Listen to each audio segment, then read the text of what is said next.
You are listening to the VCast.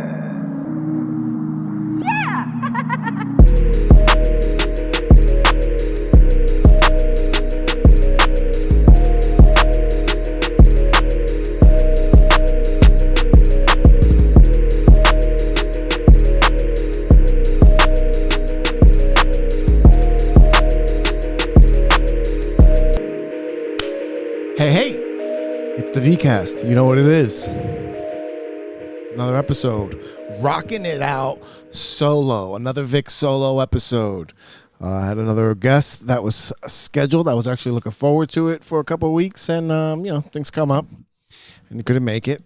And he was coming from a far distance, so no hard feelings. But I was looking forward to it. It was going to be a good one. I'm trying to keep bringing the heat, baby. But, this time I'm just doing a little solo. I wanted to refresh the solo muscles. You know what I'm saying? Get this solo vibe going. Sometimes I like being alone. A lot of times I like being alone. It's just the way I roll. And it's funny because I impose the loneliness on myself. And then sometimes I complain about being lonely, or why doesn't anybody want to be around me? Why don't people invite me to things? How come I'm never included in things? And then if I'm being honest, it's because I don't ever accept invitations. I'm always declining. I'm always finding a reason, or there is a reason for me not to be able to go, or I do accept. And then the minute I accept, I instantly start looking for ways to get out of it, thinking of things that can come up that could possibly save me from being social. Don't know why I get anxiety around people. This is something a lot of people don't know about me. And a lot of things I don't really talk about with people because I got anxiety. Everybody's got anxiety. I'm fucking tired of hearing about it. But I suffer from it too, so maybe we should talk about it more. Because it affects me. So yeah, I like to do things alone. I like to roll around. I just had a group of guys downstairs that we just did the open mic here at the Dojo of Comedy. The Dojo of Comedy open mic. And I could have invited any number one of them. I actually just found out something about a comedian that I have known now for like 6 months or something. I don't even know how long. But, I see him at many open mics, talk to him a lot. Just found out he's a scientist. He was a scientist at Johnson & Johnson. He worked on the vaccine. Then he quit. I could have had him come up here and we could have talked about the vaccine. Let me tell you, he doesn't have good things to say about it. But, the point is that, I like being alone. Especially people are like, oh, you coming to the open mic? There's another open mic here at Ambassadors coming up. And I was thinking about it, but now it's 8 o'clock. By the time I finish here, it's going to be like 8:45. Hopefully, if I have a good time. If not, I'm bailing, baby. I'm bailing on this podcast. I'm out. So what was I saying? So I just like, being alone, but I also was thinking about, I got excited about doing the podcast because I just wanted to do some self-reflection. A lot of the times when I get in a good groove, when I get past this awkward 5 minutes, in the beginning where I'm trying to feel my way out, because I don't prepare for these. I'm going to be honest. I don't prepare for these. I come here, I turn the mic on, and let's see what happens. All right. I just, so I tried sometimes writing, when I was doing a lot more of the solo podcast, I was trying to write things out because I lose my train of thought so many times. You guys probably, see that through these episodes that sometimes we're talking about something and I don't even remember what the point I was trying to make. And I'm at that point right now. I don't even remember what we were talking about. Truly.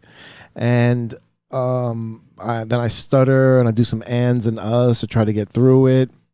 But I was excited about doing a solo podcast because when I get rolling and I start, getting like an idea out, and sometimes I really feel introspective I don't know if that's the right way to say it. I feel like I am having like a good thought session. That's a lot too what journaling does, but I'm so bad at that. That's another topic.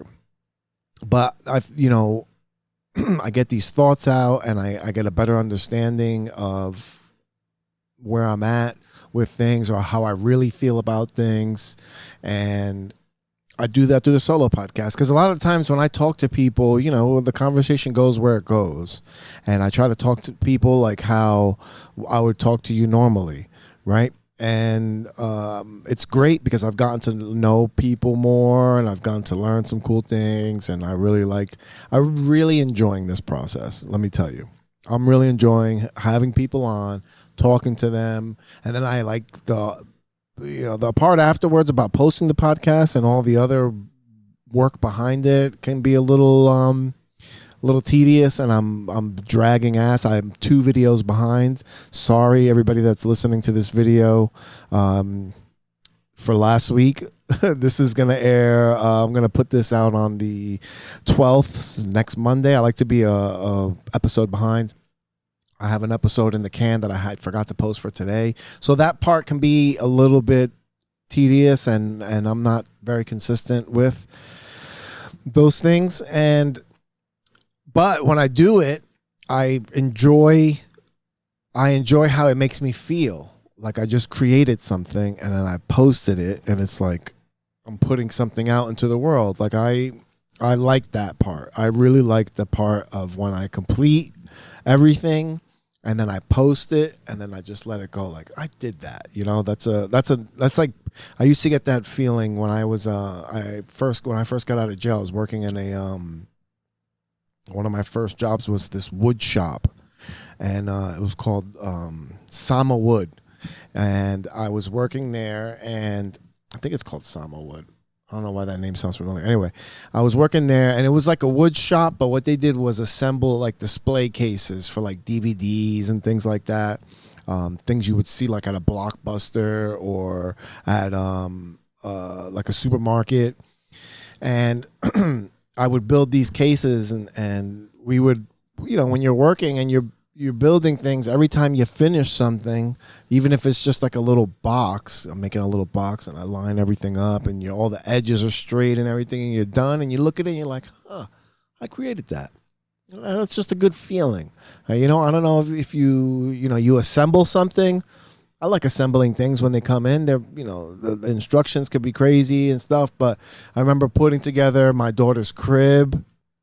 Me and my uncle did that, and it's just something you do together, and like it's a good bonding feeling. But it's the sense of accomplishing, the putting things together. I think did I put together the bed? That big ass. I don't remember if I put together. My daughter got a bed for Christmas, and it was one of those what are they called? The bed's a loft bed, so the bed is up high, and she has to go upstairs. I put that bitch together. I did put it together, 100%. My uncle helped me with that too, and that was a big undertaking. A loft bed, you know how many pieces are involved? It was an IKEA one too. Almost positive it was an IKEA. But same thing. When I'm done building it and putting it together, yeah, the work's crazy, and it's annoying, and I like a dozen pieces of cardboard, a dozen paper cuts from cardboard. It's annoying, but it feels good when you're done putting it together, And same thing with the podcast, and when I'm done, I have a feeling of gratification. I accomplished something. I'm doing something with my time that's constructive, and it's towards something. Podcasting is a huge industry, but the videos and stuff, video editing, god damn, why can't I just I could really sit behind, like, even when I get home tonight, there's a couple hours I could put into editing and stuff, and editing videos, going back and looking at old sets. I did a little bit of writing today. Just the work. This is just the work. And the work is what's going to catapult me farther. Because right now, if I'm being honest, I'm just shooting straight. It's just me and you here. If I'm being honest, I'm only going off of my God-given talent. Wow, right? I know it feels like a cocky thing to say, and it kind of is, but it's the truth. Okay, the work that I'm putting in, except for, aside for me, actually showing up is a big part of the work too, and I don't want to take away from myself that I am showing up. However, the other work, the writing, reviewing, like going over stuff, that stuff's so important to making things better and putting things in like a more polished manner, right? My Kill Tony set drops tonight. Today's the 5th. I'm recording this right now. I got like another hour and it drops. And that 1 minute that I did is for me, like, it's a polished minute where I can do that joke the same way every single time. Now I just recently started adding things and I'm trying to, jumble shit up, but the work for anything, this goes for anything that you do, right? The work that you put into it, what you get out of it is going to be a reflection of that. And right now I can see it. I don't know if other people can see it. I'm sure other people that are maybe wise to the game, maybe they see it. But, it's good for now. But if I'm going to progress and do more, then I'm going to need to do more. Right? If you want more, you got to do more. So I don't know how I went from being in the Lonely Hearts Club band to podcasting. But this is where my mind is at. My mind's be places, baby. My mind's be places. And yes, my mind has been on this Kill Tony episode. It's finally dropping. Episode 612, Kill Tony with Doug Stanhope. We talked about this on previous episodes of my experience in Austin and stuff, blah, blah, blah. What I've realized since then, because now it's been 3 weeks, and immediately I was like I'm thinking it's going to be the first Monday that I'm back, and I was annoyed that it wasn't. I've had to wait these 3 weeks, and I'm so glad. Things just have a way of working the way they're supposed to be working. When you're doing the right thing, when you're doing the next right thing, and what I mean by that is you're not manipulating, you're not conniving, you're not cheating people, you're not scamming people. You're just working and trying to move ahead. The next right thing, the next right thing to do, right? I'm never trying to hustle people. I'm never trying to scam people. I'm always trying to be as honest as I can be because I've learned my lesson. I wasn't always like this. This isn't me trying to be like holier than thou or something. I used to steal. I used to manipulate. I used to work at a company that we scammed people for money. I am not trying to be a person that's, holier than thou or on my high horse or any of that shit. I've just learned that the outcomes in life for me are the best when I'm doing the right thing. Now, it doesn't mean I'm always going to get my way. What it means is I'm always going to be in a good place about how things are going. All right. If something doesn't go my way, I have faith and I have confidence that if I continue to do the right thing, the thing I didn't get is going to be better, or it's going to be more of what I need rather than what I want. This is, stuff that's practiced in religion and everything about letting go and letting God.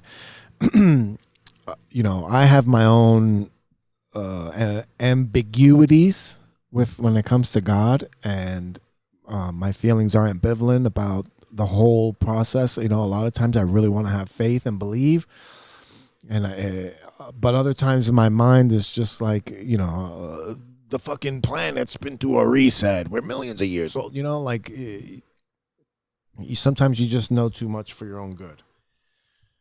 Maybe not. I don't know. But I don't try to know either way. But the point I'm trying to make is when you have faith that things are going to be okay, you have less anxiety, and you have less guilt.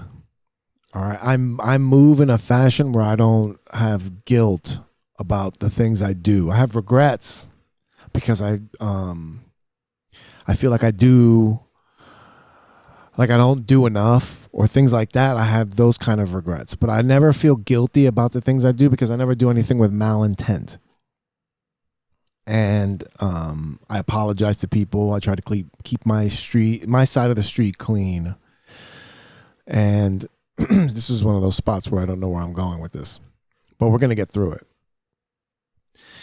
I don't know what I'm talking about. Fuck, man. I hate when I do this. We're going to get through it, though. You see, I have faith. I have faith that things are just going to work out and that I'm going to drop the gem that you and I both need when I need to drop it, when it reveals itself.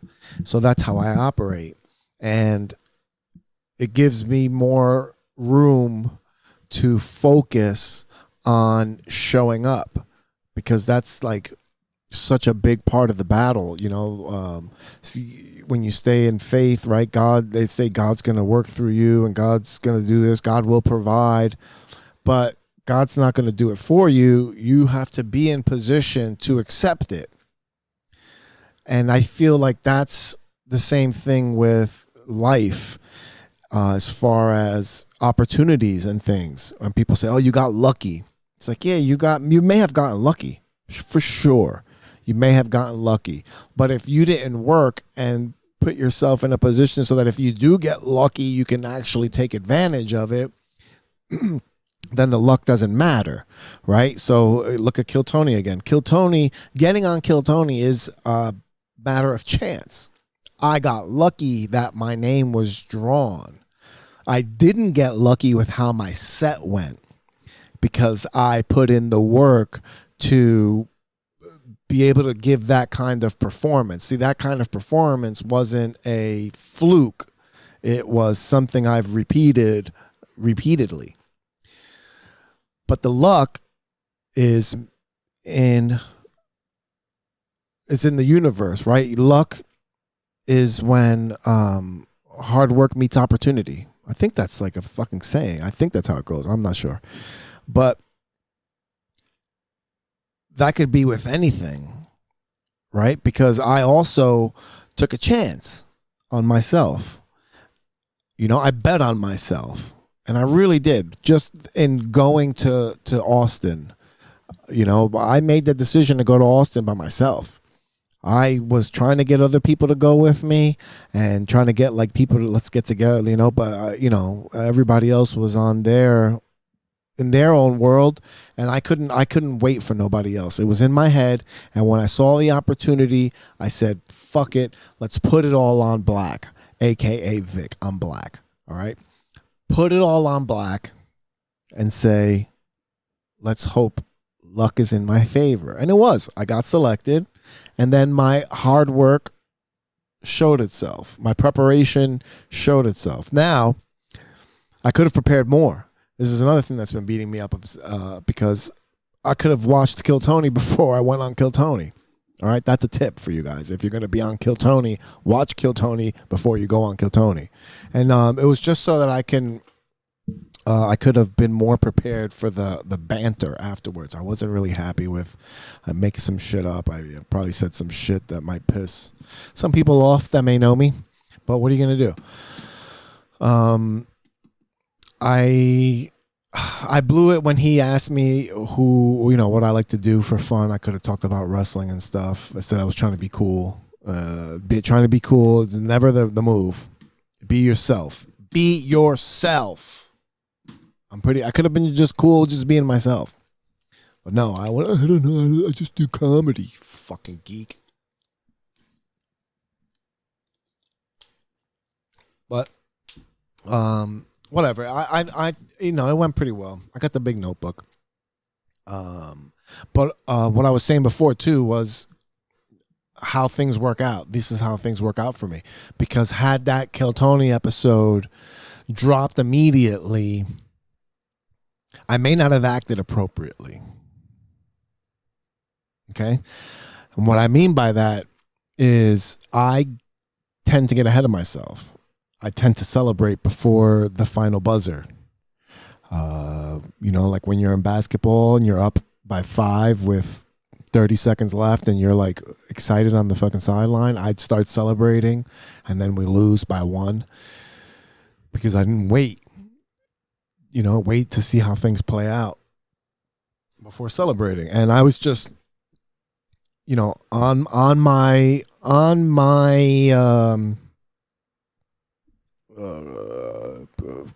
like a level of arrogance and in my head, like, yeah, haha, like I was a little bit of a bravado in me, here I am, I'm back, I'm rocking this comedy mothership, I'm around all these other comics, they never been to the comedy mothership, much less perform on the fucking Sold Out Crowd. I did that, you know what I mean? Like that's the shit that's in my head, and I have to actively be like, relax, bitch. Relax, you didn't do anything, you know what I mean? It's a constant struggle. So I'm like, on one side, I have somebody on my shoulder that's confident, cocky, he's arrogant, he's ready to throw it in your face for every little imaginary success or any little accomplishment. Then I got this other guy on this shoulder, and this guy is just always belittling me. You're not shit. You're not worth it. What do you think you're doing? Nobody cares. Nobody even likes you. That's this guy on this side. And then this guy and this guy is like, what are you talking about? They don't like you because you're the best. Look at you. Or you're fucking God's gift to the earth. That last time God gave a gift to the earth was Jesus. Now look at you. I'm done. Like just it's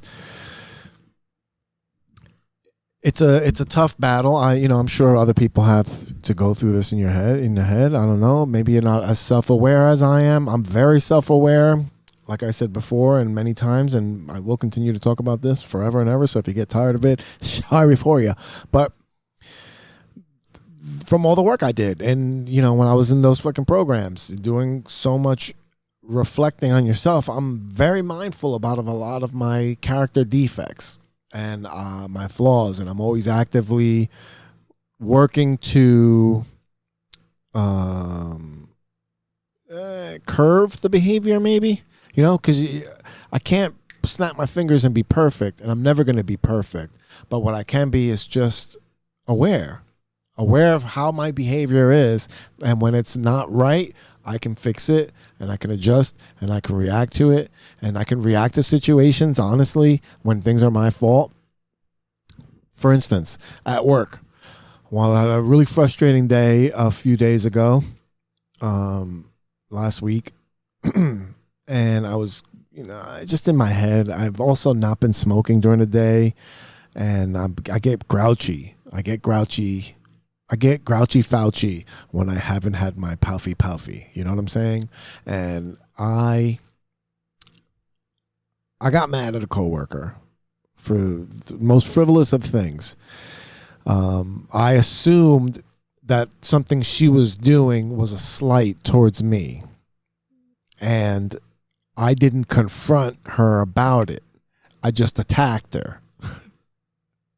Okay? See how it sounds, how ridiculous it sounds? Like once, in the moment, I could have swore I was right. I swore I was doing the right thing, and I wasn't. Because, not that I was wrong, not that I was wrong about what she was doing or her reason for doing it.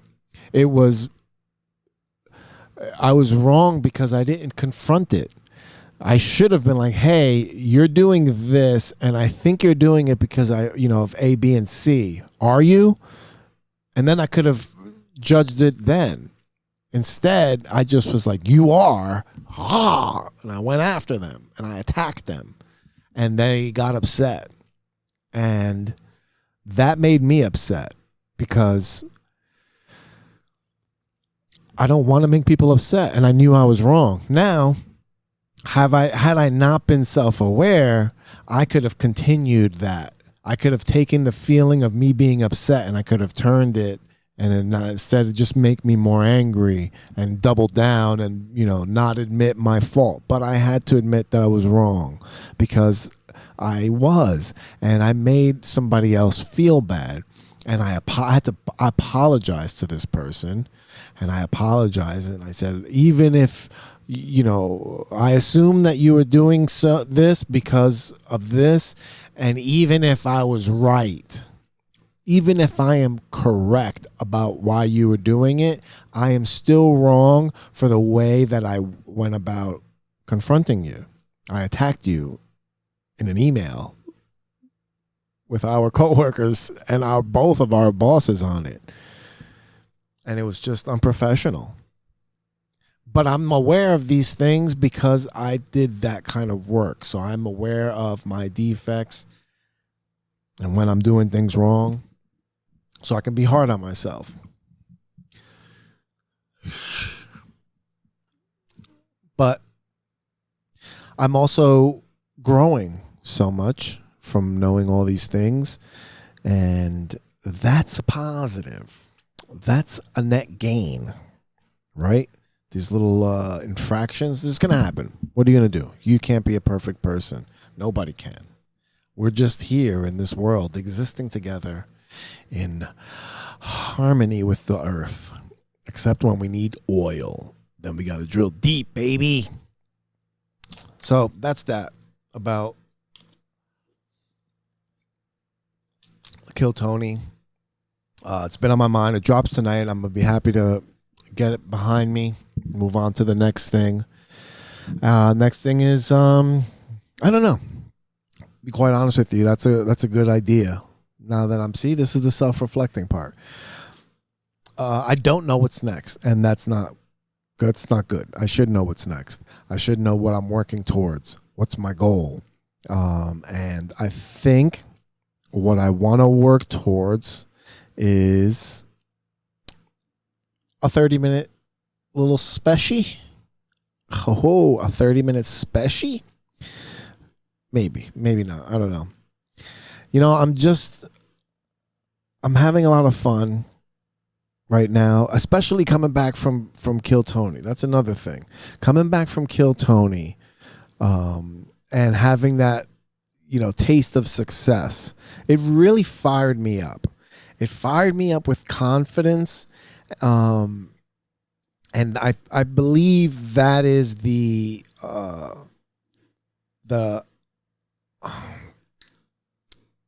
I want to say after effect, but that's not the right word. That's like the cause. This is what I'm trying to say is that it's a byproduct of like setting goals and accomplishing things. When you set goals, they always talk about setting like small goals and accomplishing them. Small goals. I just said that like Trump. Accomplish small goals. I can't wait to listen to this back and see if I sound like Trump. Accomplishing small goals. You set little goals and then you accomplish them, and they build like self-confidence, and they build, your integrity up. And I feel like that was, and then you got like a little swagger to you when you're accomplishing goals because you feel like you're doing shit. And I feel like that's what I have right now. I have that after goal glow. I have the after goal glow when you accomplish a goal and then you glow in the dark like a neon radioactive stick. So yeah, I just feel more confident, especially on stage. I feel more. I'm not going up there with this. What am I going to say?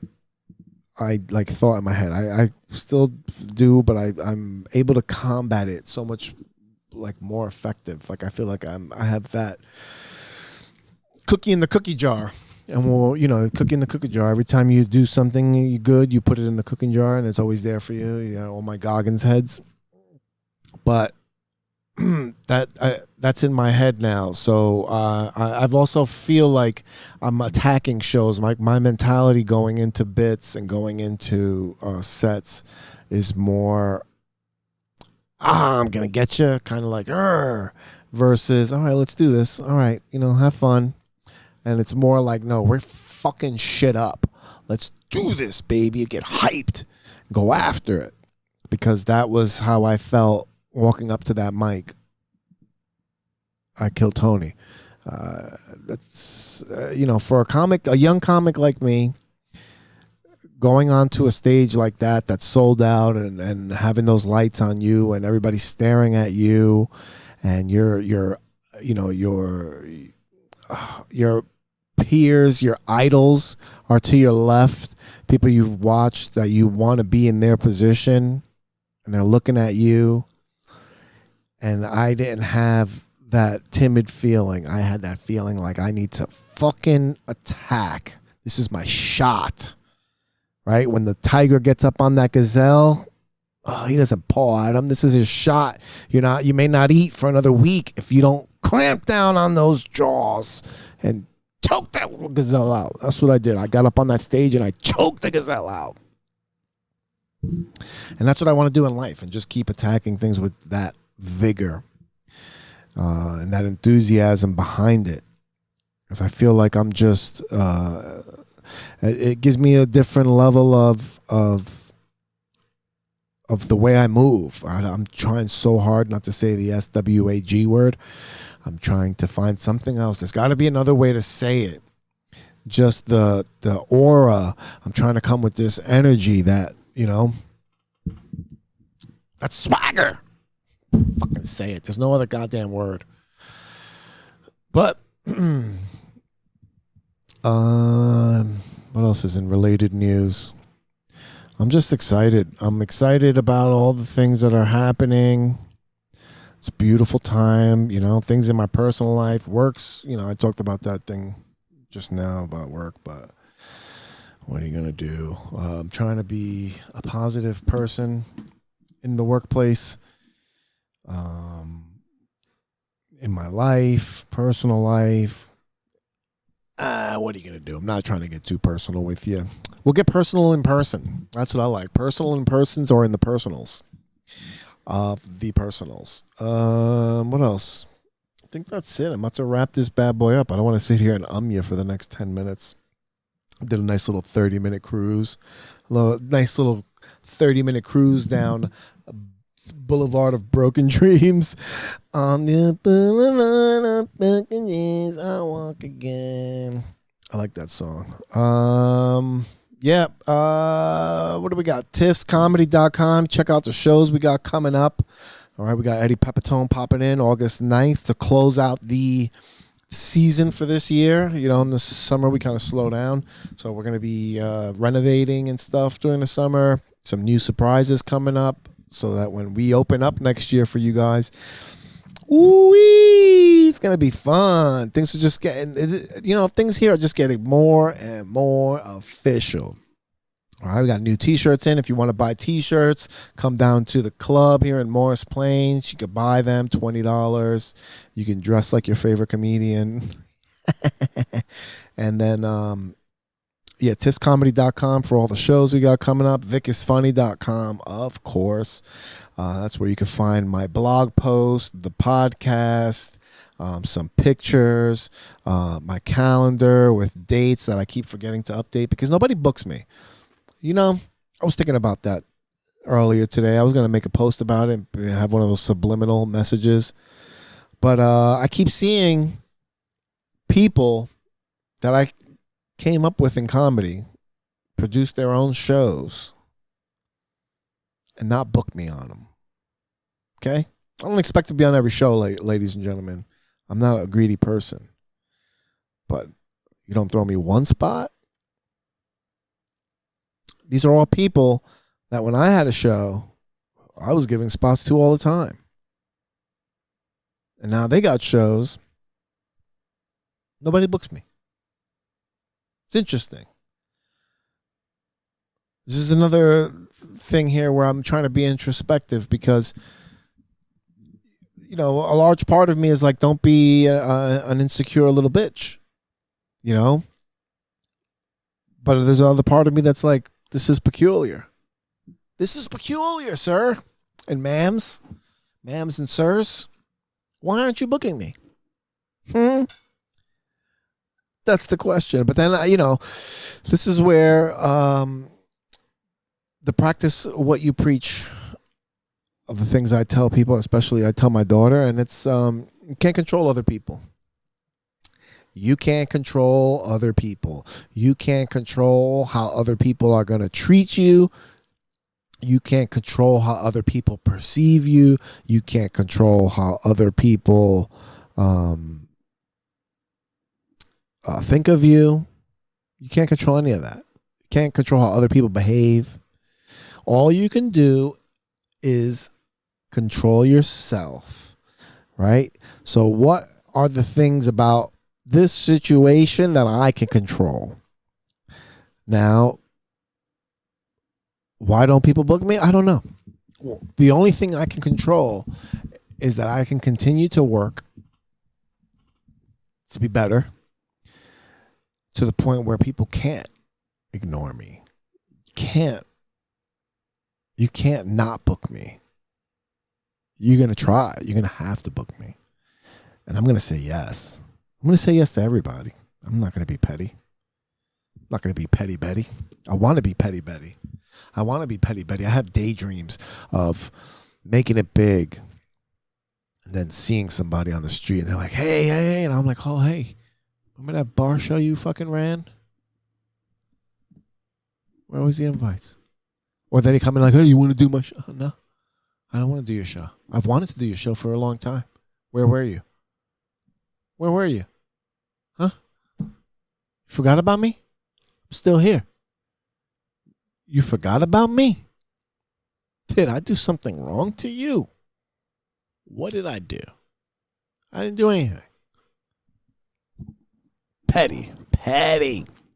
But I'm not going to be petty because I'm trying to grow. I'm trying to show growth. So that's the only thing I can control is myself. Okay? Am I going to these shows? Am I showing face? Am I going to their open mics? Am I around? That's key.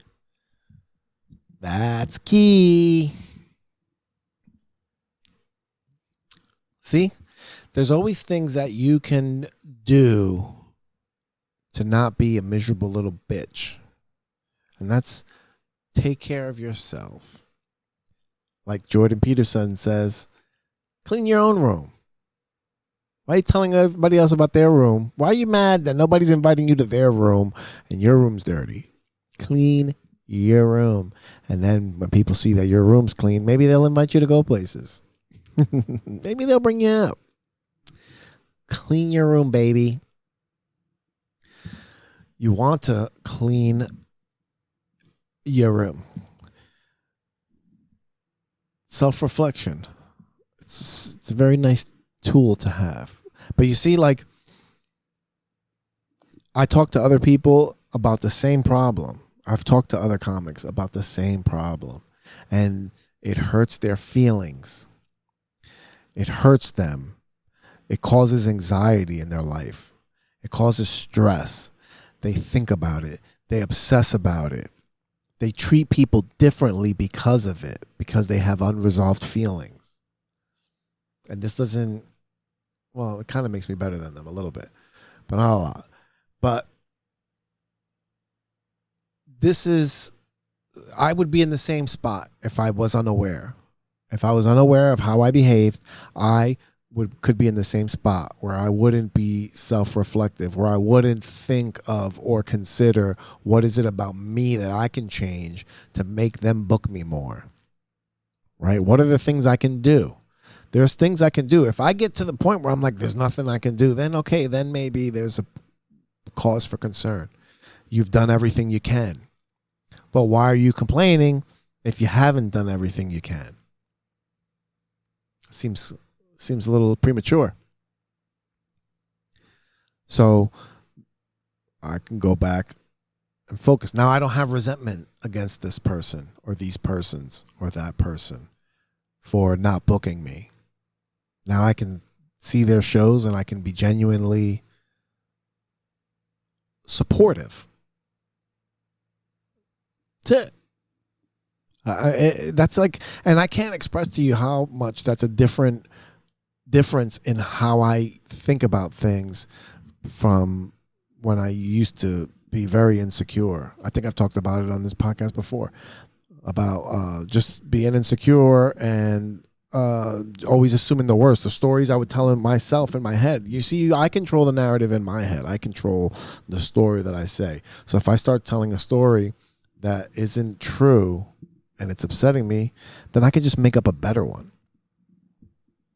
Right? And what I mean by making up a story that isn't true is sometimes you make up a story. Look at that situation I was talking about with the email that I sent to my coworker. I made up a story in my head and I acted on it. If I would have wrote a different story and said, this person is doing this because of something else, I could have been more understanding. I could have been more empathetic. I could have treated that person differently. But instead, I made up a story that made me the victim and them the aggressor. And then it was okay for me to act the way I did. And I was wrong. But that was the story that I chose to go with. And, so, choose a different story. Just choose a different story. Another person that is in my immediate vicinity, a friend of mine, has a health situation that they didn't want to address.